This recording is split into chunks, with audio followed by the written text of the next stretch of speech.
ஆயிரம் ஆண்டுகளாக தஞ்சையில் தமிழரின் பெருமையை பறைசாற்றி கொண்டு உயர்ந்து நிற்கிறது தஞ்சை பெரிய கோவில். இது எப்படி சாத்தியமானது? கோயில் எப்படி கட்டப்பட்டது?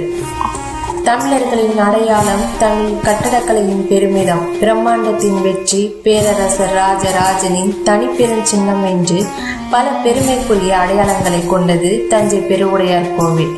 தஞ்சை பெரிய கோயில் சோழ மன்னர் முதலாம் ராஜராஜ சோழனால் கிபி 1010ஆம் ஆண்டு கட்டப்பட்டது. இந்த கோயில் உலக பாரம்பரிய களத்தின் பட்டியலில் அடங்கியுள்ளது. இந்த கோயில் சோழர்களின் கல்வெட்டு, சிற்பக்கலை மற்றும் கட்டிடக்கலைக்கும் புகழை சேர்த்துள்ளது. இக்கோயில் துவக்க காலத்தில் ராஜராஜேஸ்வரம் என்றும் பின்னர் தஞ்சை பெருவுடையார் கோவில் என்றும் அழைக்கப்படுகிறது. தஞ்சை பெருவுடையார் கோவில் பிரகதீஸ்வரர் கோயில் என்றும் அழைக்கப்படுகிறது. இக்கோயில் சிவபெருமானுக்கு அர்ப்பணிக்கப்பட்டுள்ளது.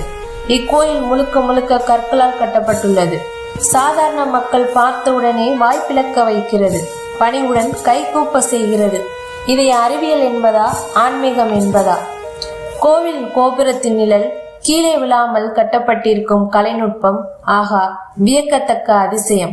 கோபுரத்தின் உச்சியில் உள்ள கலசம் ஒரே கல்லால் செய்யப்பட்டு 80 டன் எடை உள்ளது. பெரிய கோவில் உள்ள சுவரோவியங்களில் சோழர்களின் கலை நுணுக்கத்தை காட்டுகிறது. குறிப்பாக ராஜராஜேஸ்வரன் சோழர் காலத்தில் நடத்தப்பட்ட போர்கள் மற்றும் விழாக்கள் பற்றி இங்கு விளக்கமளிக்கிறது. இத்துடன் தெய்வீக மற்றும் புராண கதைகள் சிற்பங்களாக செதுக்கப்பட்டுள்ளன. தஞ்சை பெருவுடையார் கோவில் வரலாறு சித்திரங்களிலும் சிற்பங்களிலும் பிரதிபலிக்கிறது. ராஜராஜ சோழர் காலத்தில் இந்த விமானம் முழுவதும் தங்கமுலாம் பூசப்பட்டு இருந்ததாம்.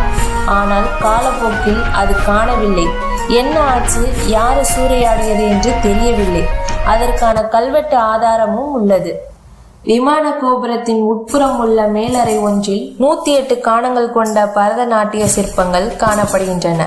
கீழ்த்தளத்தில் ராஜராஜ காலத்தில் தீட்டப்பட்ட ஓவியங்கள் உள்ளன. மேலும் மழைநீர் சேகரிப்பின் மையமாகவும் பெரிய கோயில் திகழ்கிறது. மழைநீர் செல்வதற்கு 2 வழிகள் அமைத்துள்ளன.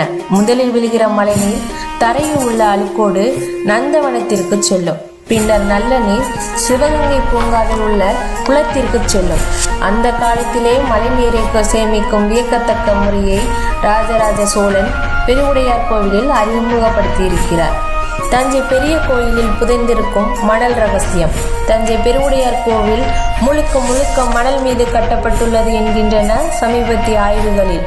பெருவுடையார் கோவில் 1000வது ஆண்டு விழாவின் போது கருவறையில் சுமார் 100 அடி தொலைவில் தோண்டப்பட்டது. 3 நாட்கள் தொடர்ந்து துளையிட்டதில் 3 ராலி அளவுக்கு மணல் அதில் கோயில் அஸ்திவாரம் மரபு வழி கட்டுமான ஆற்று மணல் படுக்கையை கொண்டு உருவாக்கப்பட்டிருக்கலாம் என்று தெரிகிறது.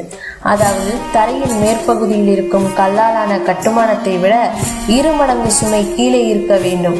அதன்படி இயற்கையாக அங்கிருந்த சுக்கான் பாறையை தொட்டியாக வெட்டி அதில் பருமணலை நிறைத்து அதன் மீது கோயிலை கட்டியிருக்கிறார்கள். தஞ்சை பெருவுடையார் கோவில் ஒரு கன அடி கல்லின் எடை 70 கிலோ. தோராயமாக கோயிலின் எடை 1 லட்சம் டன் எனில் அதை ஒப்பிடும்போது அஸ்திவாரம் சுமார் 1 கோடி கன அடி பருமணலை நிரப்பியிருக்க வேண்டும் என்று தெரிகிறது. இதன் மூலம் பூமி தகடுகளின் அசைவின் போது மணல் அஸ்திவாரம் தன்னைத்தானே சமப்படுத்திக் கொள்ளும். இதனை ஜீரோ செட்டில்மெண்ட் ஆஃப் ஃபவுண்டேஷன் என்பர். இன்னும் எளிமையாக சொல்ல வேண்டுமெனில் தலையாட்டி பொம்மை போல அசையுமே தவிர விழாது. தலையாட்டி பொம்மைகளின் பூர்வீகமும் தஞ்சாவூர் என்பதை இங்கு கவனிக்க வேண்டும். இப்படிப்பட்ட தலை சிறந்த மாமன்னர் ராஜராஜ சோழர் கோவிலை கோயிலாக மட்டும் கட்டவில்லை. கோயிலோடு சேர்த்து தமிழ் எழுத்துக்களை கல்வெட்டுகளாகவும் அதே தமிழை எண்களாகவும் கட்டியிருக்கிறார். சிவலிங்கம் 12 அடி, தமிழ் உயிரெழுத்துக்களும் 12. சிவலிங்க பீடம் 18 அடி, தமிழ் மெய்யெழுத்துக்களும் 18. கோபுர உயரம் 216 அடி, தமிழ் உயிர் மெய்யெழுத்துக்களும் 216. சிவலிங்கத்திற்கும் நந்திக்குமான தூரம் 247, தமிழ் மொத்த எழுத்துக்கள் 247. இப்படி ஒவ்வொன்றையும் பார்த்து பார்த்து கட்டியிருக்கிறார் ராஜராஜ சோழன். பிரமிப்பின் பிரம்மாண்டமே தஞ்சை பெரிய கோயில். இது ஆலயம் மட்டுமல்ல, அதிசயம். மேலும் இது போன்ற வீடியோக்களுக்கு சேனலை சப்ஸ்கிரைப் செய்யுங்கள்.